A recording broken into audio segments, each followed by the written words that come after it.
हम पिक्चर नहीं देखते, मूवी नहीं देखते, फिल्म नहीं देखते, किंतु टीवी पर एक नई फिल्म लाल सिंह चड्ढा का प्रोमो देखा तो हमने देखा किस प्रकार भारतीय सेना के जवान को एक जोकर दिखाया गया है, जो सेना के अभ्यास में साथी सैनिक को यह कह रहा है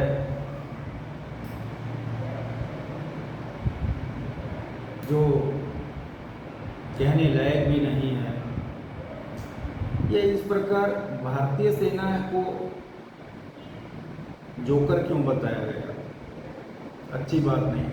हम पूरी फिल्म अगर देख लें तो 100 गलती निकाल दें, किंतु हम देखना ही नहीं चाहते। हमारे दिन खराब हो जाते हैं, महीने खराब हो जाते हैं, मस्तिष्क में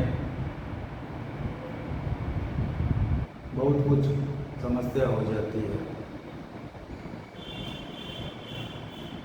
इसी प्रकार किसी की कहानी चुराकर स्वयं को हीरो बनाओ, ये जितनी भी फेम है सब इल्यूजन है। एक कहानी से एक साधारण व्यक्ति हीरो बन जाता है, लोग कहते हैं वाह मज़ा आ गया, आधे कहते हैं क्या कलाकारी है, क्या एक्टर है। किंतु आप देखिए वह सारी कहानी लिखने वाले को क्या मिलता है। विदेश में कहानी लिखने वालों को भरपूर पैसा मिलता है, और हमारे भारत में इस बॉलीवुड इंडस्ट्री ने, जिसको एक इंडस्ट्री का नाम दिया गया, जिसको अनेक सुविधाएं दी जाती है, इन लोगों ने और सरकारों ने कभी नहीं पूछा आप बड़े अभिनेता हो, आपको तो हम पद्म पुरस्कार भी देते हैं, पुलिस प्रोटेक्शन देते हैं, किंतु कभी आप लोग यह गाने लिखने वालों को, पिक्चर लिखने वालों को, स्क्रिप्ट लिखने वालों को कितना पैसा देते हो, उनकी आय क्यों नहीं बढ़ा रहे, उनकी फीस क्यों नहीं बढ़ाई जा रही। 100 कहानियाँ पड़ी है, उनको धुतकार कर कहानी खरीद ली जाती है, उसकी सालों की मेहनत को यह लोग चंद हज़ार में खरीद के स्टॉक कर लेते हैं, लिखा पढ़ी करवा लेते हैं, और फिर उस कहानी को बेचकर ये अपने भाई भतीजावाद वाले साधारण मनुष्यों को फिल्मों में उतार कर हीरो बना देते हैं। और जो पहले से हीरो बने हैं वह चुनते ही ऐसी कहानी है, कोई ऐसी कहानी लाओ जो मज़ा आ जाए। तो यह अमीर और अमीर बन रहा है, किंतु यहाँ जो पहले से लोग सेट हैं वह दूसरे को अच्छी स्टोरी लेने भी तो नहीं देते। आप देखिए ये लोग अच्छी स्टोरी खुद ले लेते हैं। हमारे कई अभिनेता जो दूसरे क्षेत्रों से आए, उत्तर प्रदेश से आए, बिहार से आए, अब एक अभिनेता तो ऐसे हैं जो जीवित नहीं रहे, उनका नाम हम नहीं लेंगे, किंतु बहुत सारे लोग हैं जो बॉलीवुड जाते हैं, उनको अच्छी स्टोरी कौन देगा, उनको अच्छी स्टोरी मिल ही नहीं सकती, क्योंकि अच्छी स्टोरियों पर तो एक प्रकार से बॉलीवुड में यह जो माफिया है यही, घर में कोई केक आता है, कोई बच्चा कहता है मैं चेरी खाऊंगा, पाइनएप्पल खाऊंगा, तो केक के ऊपर 1-2 चेरी पाइनएप्पल होता है, तो बड़े बुजुर्ग कहते हैं लोग बच्चे को खाने दो, बच्चा खाता है खुश हो जाता है। किंतु यहाँ बॉलीवुड में तो जो पहले से जो स्थापित लोग हैं, यह लोग इतने लालची और फेम के, यश के भूखे हैं, ये किसी छोटे बच्चे को, छोटी बच्ची को जो बॉलीवुड जाए उसको आगे नहीं बढ़ाते।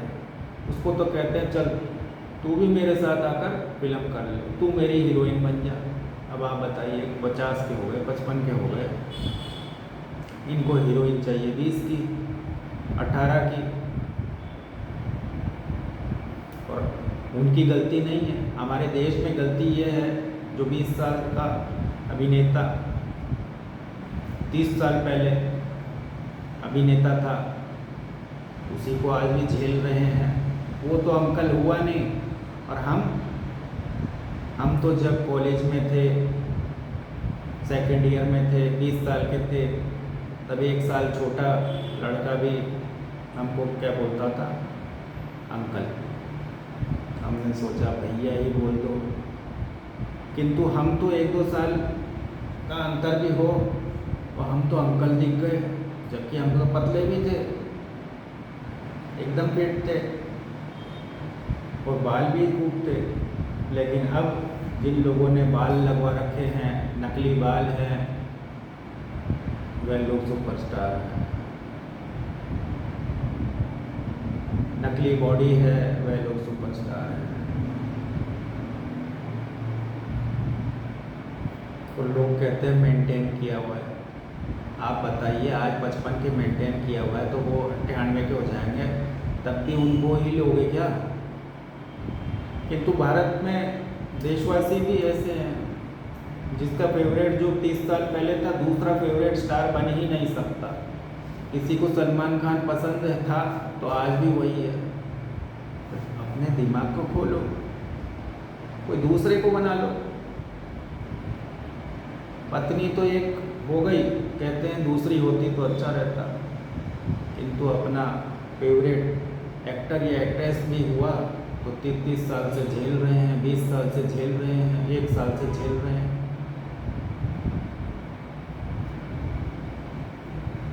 झेलना है तो बॉलीवुड को झेलते ही क्यों हो? साउथ इंडिया की मूवी है, बॉलीवुड है, एक से एक अच्छी मूवी बनती है, समझ में तो आता है स्टोरी क्या थी। और यही बात बॉलीवुड को आज खटक रही है। इसीलिए ये अब विदेशों की पिक्चर की भी कॉपी करने लगे हैं। अच्छी स्टोरी क्या हमारे देश में नहीं मिलती, या हमारे देश में लिखने वाला केवल कलम घिसता है, उसके पास कहानी नहीं हो सकती है, किंतु उसकी कहानी पर दाव कौन लगाए, उसकी कहानी पर पैसा कौन लगाए? क्योंकि यहाँ तो लोग उसकी कहानी पर पैसा लगाना चाहते हैं जो पहले से सक्सेसफुल हो।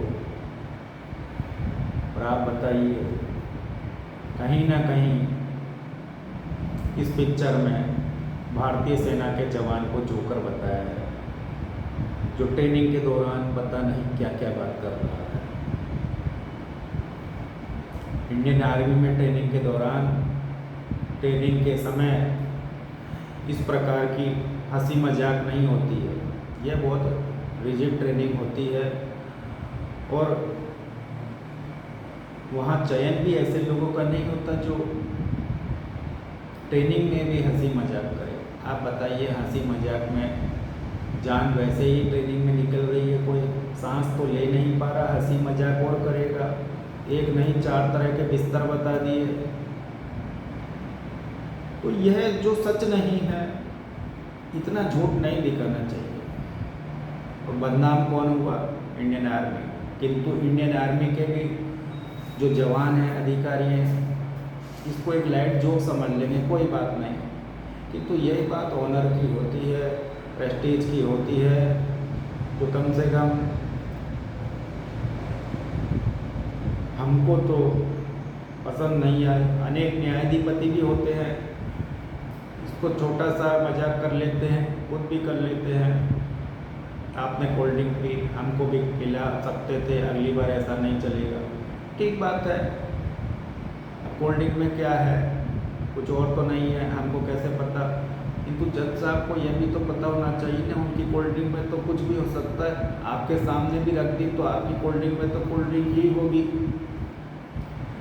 इसलिए मजाक तो मजाक चलता है, किंतु इंडियन आर्मी के साथ मजाक कर दिया। अब आर्मी में लोग फिल्म देख रहे हैं, बोले मज़ा आ गया। हाँ, ऐसी बात ट्रेनिंग के समय ऐसी बात नहीं होती। तो ये डिसिप्लिनरी रूल्स के खिलाफ है, विरुद्ध है। हम नहीं कहते बैन लगाओ क्या करो, क्योंकि हम पिक्चर पूरी नहीं देखी, हम तो केवल प्रोमो देखा ना, हम पिक्चर देखने वाले। किंतु हमारा ऐसे संगठनों से आग्रह है और भारतीय सेना से भी आग्रह है, कम से कम कोई डिसिप्लिनरी एक्शन तो मूवी के विरुद्ध लेना चाहिए। क्योंकि आप ऐसे ट्रेनिंग के समय भारतीय सैनिक को मजाक करते वक्त, और वो भी एक दूसरे प्रकार का मजाक करते हुए नहीं दिखा सकते।